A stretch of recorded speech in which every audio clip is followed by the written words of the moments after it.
ಯಜಮಾನ ನಮಸ್ಕಾರ. ಸಿದ್ದರಾಜು ಅಂತ. ನಮ್ಮ ಹೆಸರು ರವಿ ಅಂತ. ಜಲನಯನ ಇಲಾಖೆಯಿಂದ ಬಂದಿದ್ದೀವಿ.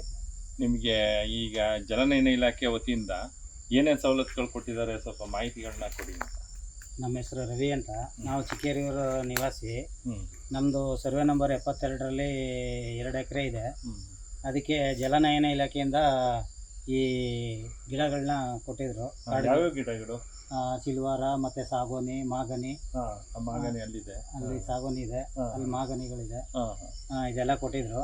ಇದನ್ನ ಬೆಳೆಸ್ಕೊಂಡಿದ್ದೀನಿ. ಹಾಂ ಇದಕ್ಕೆ ನನಗೆ ಉದ್ಯೋಗ ಖಾತ್ರಿಯಿಂದ ಜಲನಯನ ಇಲಾಖೆಯಿಂದ ಕೊಟ್ಟಿದ್ದಾರೆ ಉದ್ಯೋಗ ಖಾತ್ರಿಯಲ್ಲಿ ದುಡ್ಡನ್ನು. ಈಗ ಕಾಲಕ್ಕೆ ಪಾತಿ ಮಾಡಿ ನೀರು ಹಾಯ್ಸೋಕ್ಕೆ ಅದನ್ನು ತಿಳಿಸಿದ್ದಾರೆ ಬಂದು. ಸರಿ, ಅದಕ್ಕೆ ಇದನ್ನ ಸುತ್ತ ಎಲ್ಲ ಪಾತಿ ಮಾಡ್ಕೊಂಡು ಚೆನ್ನಾಗಿ ಬೆಳೆಸಿ. ಇನ್ನು 6 ವರ್ಷದಲ್ಲಿ ನಿಮಗೆಲ್ಲ ಈ ಕಟಾವು ಬರ್ತವೆ. ಇವೆಲ್ಲ 6ರಿಂದ ಸ್ಟಾರ್ಟ್ ಆಗುತ್ತೆ. ನೀವು ಎಷ್ಟು ವರ್ಷ ಬೆಳೆಸ್ತೀರಾ ಅಷ್ಟು ಬೆಳೆಸೂ ಪ್ರತಿ ವರ್ಷ ನಿಮಗೆ ಕೌಂಟ್ ಆಗ್ತಾ ಹೋಗ್ತದೆ. ಅದರಿಂದ ಚೆನ್ನಾಗಿ ಗಿಡಗಳನ್ನ ಮಾಡ್ಕೊಳ್ಳಿ. ಒಳ್ಳೆ ಟೀಕೆಲ್ಲ ಮಾಡಿದ್ದೀರಿ, ಮಹಾಗನಿ ಸಹ ಇದೆ. ಹಾಗಾಗಿ ಈ ತುಂಬ ಅನುಕೂಲ ಆಗುತ್ತೆ ನಿಮಗೆ, ಬೆಳೆಸ್ಕೊಳ್ಳಿ. ನಮಸ್ಕಾರ.